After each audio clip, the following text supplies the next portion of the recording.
Oh, hey. Sorry about that.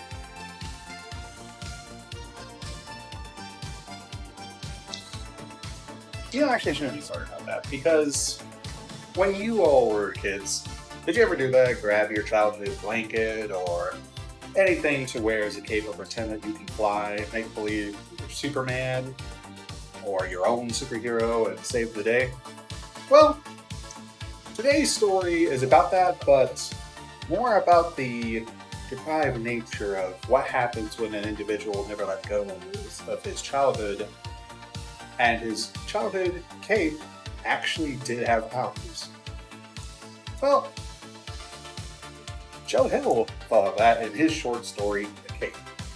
Now, sometime later, it was actually turned into a series that he did with IDW along with his Lock and Key series, which is one of the most popular series that Joe Hill has ever written.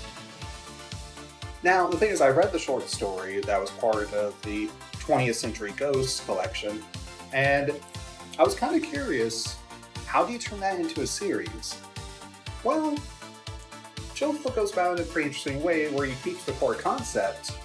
However, he continues on where the short story ends, with our main character deciding to go on his rampage further.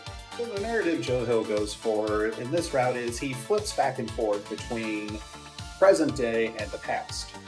Now, this is an interesting route to go because as far as the first issue begins, we don't know a lot about, the main character, other than that he's a psychopath. And yeah, there's some stuff that he does in this that isn't in the short story. Like one of the big things that he does with the detective who is on the case about his girlfriend's accident, which killed his girlfriend, is he goes to a zoo and he gets a rope, grabs a grizzly bear with the rope, and drops the bear on the car of the police detective as he's going by. And the bear, naturally being a bear, attacks the detective. Yeah, the story gets pretty wild.